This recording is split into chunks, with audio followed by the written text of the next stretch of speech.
Welcome to Transform, tomorrow's thinking today. Your guide to the way groundbreaking innovation and digital transformation are reshaping our world. From cybersecurity in critical infrastructure to generative AI. Divya Saran takes you beyond the buzzwords, direct to their clients and experts on topics dominating the headlines and derailing boardroom discussions. Gone are the days when we need to just widen a freeway for the sake of widening a freeway. Now we can be very targeted and strategic in what we're doing to improve our infrastructure, because we are now able to collect data that is more accurate in real time. In this episode, host Divya Saran sits down with two leaders in the transportation industry, Darren Henderson, Technical Director at GHD, and Declan Lucas, Vice President of Business Development at Transmax.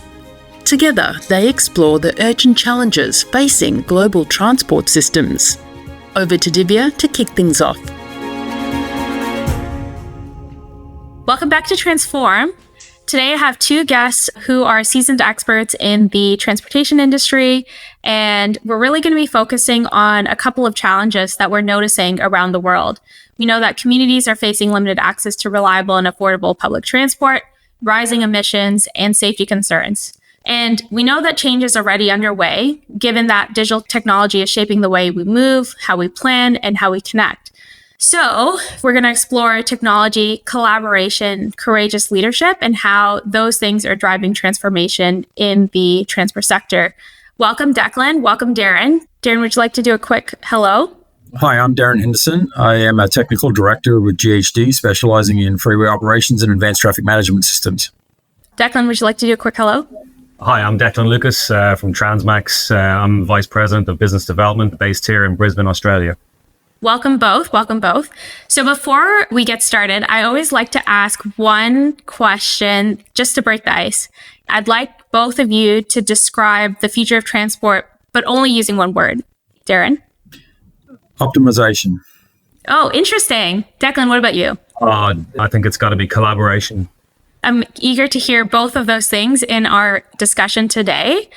So I know both of you have recently attended the ITS World Congress, and I actually want to ask more about how the conference went. And for those that don't know, the ITS World Congress is a premier global event for intelligent transportation systems. Thanks, Divya. Well, attending ITS World Congress was a really great opportunity to catch up on the latest developments in ITS technology from around the world, as well as a chance to hear from senior industry leaders, on how they're thinking about addressing the current and future challenges for the transportation industry. I think CEO and President of ITS America, Laura Chase, she summarized it perfectly in her various panel appearances right across the conference when she spoke about the need for real partnerships within industry that need to be developed in order to unlock meaningful opportunities and innovation. She also urged all participants to take more risks, to move with a greater sense of purpose and more urgency. And I think a really critical kind of message in all that was, if taking those risks isn't possible for a particular agency or a vendor, really try and find a partner who can. And I'd add to her comments that those partnership opportunities and offerings, they need to provide long-term, enduring, and most importantly, sustainable community benefits and outcomes for both transport agencies and the traveling public. Darren, how about you? How was the conference for you? What were your key takeaways? Similar to Declan, a really valuable experience to see sort of where the industry is going, and as we look forward to sort of meeting future challenges. And then from a more technical perspective, just seeing emerging technologies in terms of the devices that we use in our transportation business, the ability to collect data, more accurate data so that we can understand better what's going on within our transportation networks. But then also seeing new and emerging technologies and how we handle that data, how we manage that data, how we analyze the information that we're getting to really get a better understanding, including the integration of AI, artificial intelligence, to sort of help support our analysis of the transportation data that we're getting, and being able to use that then in a meaningful way to actually control infrastructure and get improvements. Optimize, that word again, the networks that we're working with. Declan, how do you see the transport industry evolving? Well, it's pretty clear to me that when I look at the ITS industry as a whole, there's only increasing complexity, demands, and challenges facing our transport agencies. no matter the jurisdiction, whether it's in America, whether it's Europe or in Australia. Our transport agencies are being asked to do even more in such a highly constrained budget environment. And there's no one single solution or provider that exists in the market to serve all of the needs of our transport agency clients. And I think it's absolutely incumbent upon industry suppliers and vendors to come together and partner to provide our clients with not just technology systems, but integrated and interoperable end-to-end solutions that actually demonstrate clear and obvious enduring benefits. These benefits, they need to be easy to measure.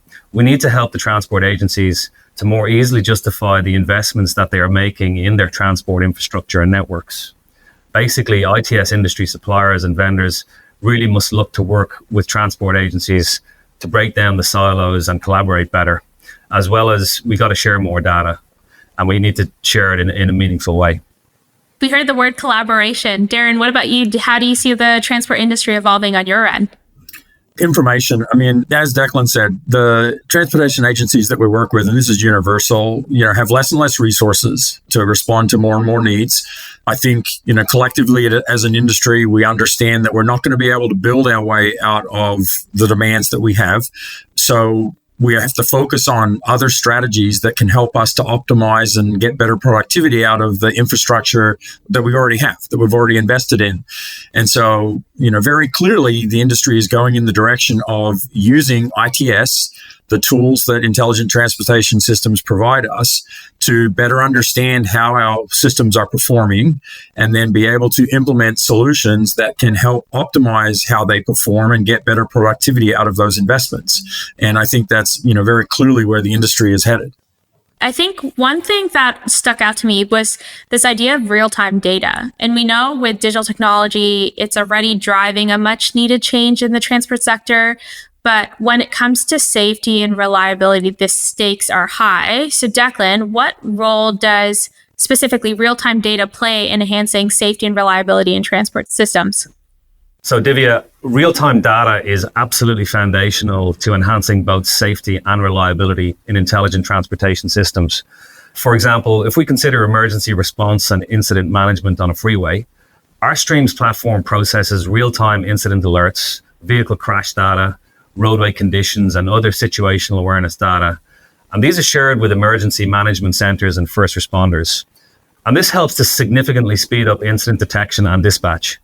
It also enables dynamic rerouting of road users to minimize secondary collisions, and it improves crash scene safety. A simple example being the use of dynamic message signs and alerts on a freeway, warning drivers of a crash ahead. This reduces the chance of pileups and protects our first responders and other road workers. And this couldn't be achieved without reliable and consistent real-time data. It seems like that is a key to having equity and accessibility for the future, where digital technology is really taking the forefront of transport innovation. Darren, I have a question for you related to equity and accessibility. How can we ensure that smart mobility solutions are equitable and accessible to all communities, especially those historically underserved? I think one of the beauties of information technology and ITS and transportation is that it's inherently equitable. All of the users of the network benefit equally from the ITS infrastructure that we place in the field. It doesn't distinguish or discriminate by different groups. It measures everyone individually. And so if we can then use that information, process that information with the new capabilities that we have, then we can ensure that all systems are working more productively, more efficiently, are being optimized so that we can serve all of our customers, all of our potential users. We know that integrating new technologies into legacy infrastructure is one of the biggest hurdles in transport transformation. So let's also talk about that. Balancing technical innovation with public acceptance and community engagement is one of the most critical and often the most underestimated aspects of deploying intelligent transportation solutions.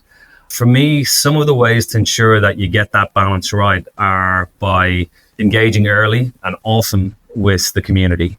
Also, don't talk about technology, talk about the outcomes and the benefits that the community can expect. What are the real world daily impacts for the community? I think you also have to be upfront and honest and transparent with the community about what you were doing and how you're doing it, particularly if there are privacy concerns around data or if there are short-term trade-offs, such as increased congestion that may occur during the deployment of a solution. It's also really important to measure public perception of what you're introducing as well. Not just measuring the performance of a technical metric, but measuring how people feel about what you've introduced. It's really so important. I'd also add that when you're introducing a new public-facing technology, you have to start small. Don't go for an overly ambitious big bang rollout. Demonstrate real value in smaller scale pilots, and then apply the lessons learned to wider rollouts. Yeah, that's awesome. I love that you've really brought forward that conversation around public trust and community buy-in. Darren, I have a question for you. How do you balance technical innovation with public acceptance and community engagement when deploying intelligent transport systems? Yeah, obviously getting out in front of the community and educating them on what you're doing and why you're doing it. As Declan said, having measurable performance metrics so that way you can demonstrate the effectiveness of your systems. I think all of those things are important, and we strive to make those key components of the projects that we work on that are introducing these types of new technologies. I think one of the challenges we face is that at a basic level, ITS has existed for a long time and it has been utilized in transportation systems for a long time. But again, only at a very basic level. It gives us basic levels of information. In the past sort of decade or so, we're seeing huge strides forward in the capabilities of our ITS, like we have with communications devices, that we use on a personal basis. And so it is changing the paradigm of how we can use ITS in transportation.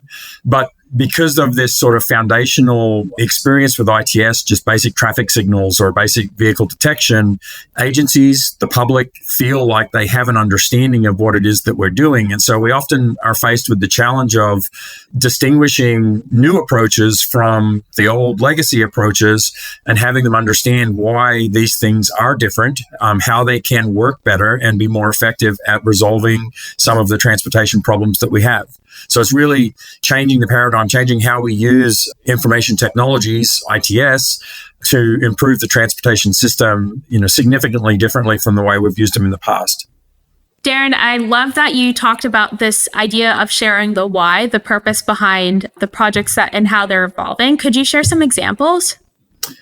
Declan and I are both actually working on a project right now with the Riverside County Transportation Commission in Southern California to implement a smart freeways project, a pilot or demonstration project on Interstate 15 in the city of Temecula. We have collaborated with that client to provide a range of outreach solutions to the public at the various phases of project development, appropriately sizing those outreach efforts to match sort of where we were in the process so that we're not overburdening the public with information early in the process when they can't really see or understand what's going on. But we've used tools like a virtual meeting room that was provided on their website so that the public could access that at any time and understand what was going on. Various demonstration videos that explain the technologies that we're using and how those work and the benefits that can be derived from those solutions. Simulations of the project itself so that the public can see exactly what the interfaces will look like so that when the project is rolled out, they will be able to understand that. And now that we're going through construction and we're now going into the stages of system integration, that process is being ramped up to then further educate the public on what to expect once the systems are actually up and running and they can see, for themselves how these systems are working. It's awesome to hear that you're using like visual cues and tools that they can actually interact with and see to get that public buy-in. So I'm sure both of you work with tons of planners and design teams, but what shifts are needed to future-proof our transport systems? But really thinking about it from a planning and design perspective. One of the key challenges we face in the transportation industry today, I think our thinking must evolve, and future-proofing transport systems requires a fundamental shift in planning and design. I think that looks something like ending the approach of trying to bolt on smart technologies after physical designs have been completed. We need to break down the silos that exist between traditional engineering design practices and more modern ITS engineering design. They're actually complementary to each other. They're not competitors, but we must embed digital infrastructure from the very beginning. I think we also need to design our transport infrastructure for the likelihood of even more extreme heat, flooding and wildfires, it seems inevitable that weather conditions will only become more volatile and extreme in the future. And I'd add to it that the need for flexibility in our designs, we need to use smart adaptive infrastructure that is multi-purpose, such as reversible lanes and digital signage. It also needs to be reconfigurable and scalable as populations continue to grow and transport user behavior shifts into the future. We also, I just don't think we can ignore the major part that data must play in planning and design. Data is now a critical infrastructure across all areas, whether it's in planning and design or operations or public engagement. It seems like you're really getting ahead with prevention and prediction using real-time data. Darren, I have a question for you. What does the world of prevention and prediction look like to you? How do emerging tools help detect high-risk areas before incidents actually occur? And what does that mean for the future of transport? I think, again, a common theme that we've talked about is data. The availability of better quality data, more robust data at an entire network level, at a very refined level of detail, allows us to have a better understanding of how the network is performing and to identify where we have potential risks. In the past, the planning and the design that we've done has been very reactory. We basically had to wait until things happened in order to be able to see that there was a problem and then be able to resolve that problem. But now we can use, for example, information from vehicles themselves to understand when the telemetry of a vehicle has had to change abruptly, which might highlight that there's a design feature in the network that is causing a problem. And GHD has a unique partnership with a company called Compass IoT that is able to provide that OEM data from vehicles so that we can then analyze that information, highlight potential risk areas in the network, and then proactively outreach to our clients to recommend solutions at those places where we actually see problems occurring. It's so interesting knowing how powerful the idea of using data in specifically transport is needed and where it's going to take future of community safety and reliability of transportation. This is a great conversation. We did cover a lot about collaboration and optimization. So I love that those were your words of the day. Declan, do you have any closing remarks? I think and again, with collaboration in mind, I think the bigger picture, long-term future around things like obviously AI, it's just the tip of the iceberg. But I think also introducing collaboration between traditional ground transportation, situational awareness, it seems inevitable that we will converge with advanced air mobility and situational awareness for kind of low altitude vehicles. That for me is a really, really interesting and exciting kind of area for intelligent transportation solutions moving forward. I think then looking even further, longer term ahead, the question of quantum computing, and obviously it's still to be determined how viable it can be, and we're probably talking 10 plus years into the future, but quantum computing is ultimately going to be the underpinning of connected vehicles into the long-term future. And the need for advances in quantum computing, but also collaboration with the energy industry, because with quantum computing, energy consumption is going to be a real challenge. And how you deliver energy to the right parts of the network, there's a lot of collaboration that's going to be required between the technology industry, the energy industry, and obviously the transportation industry. So lots of really, really interesting spaces to explore. But drawing it back to the near term, there's still a lot of really, really important optimization of transportation networks that can be achieved in the short term. Darren, any closing remarks? Continuing on that theme of optimization, obviously technologies as they've emerged over the last sort of decade or 2 decades have really empowered us to have a better understanding of how our systems are operating in real time. So that when we're planning and when we're designing, we can really dig into what are the problems that are occurring out there. You get a better understanding of the nature of the problems that we're dealing with so that we can come up with more holistic, more comprehensive solutions to solving those problems. Gone are the days when we need to just widen a freeway for the sake of widening a freeway because we don't really understand what's going on that's causing the problems that we're seeing. Now we can be very targeted and strategic in what we're doing to improve our infrastructure infrastructure, because we are now able to collect data that is more accurate in real time and then analyze that data in ways that allow us to get a much, much better understanding of what's going on the network, so that then we can right-size the solutions. And then similarly, in operations, we can optimize the performance of those networks by, again, monitoring how they're working in real time, actively managing how they're working, and then implementing solutions that are able to achieve the outcomes that we're looking for. So I think, ultimately it's about taking a more holistic, comprehensive approach to how we manage, how we design and plan our transportation infrastructure to optimize the performance that we're getting, to maximize the productivity that we're getting, so that we're really getting the best out of the investments that we're making. It's great to hear that in our conversation today, we really did explore how real-time data, inclusive design, and emerging technologies are reshaping the way we think about mobility. And that's from integrating innovation into legacy infrastructure to detecting risk before it actually becomes a reality.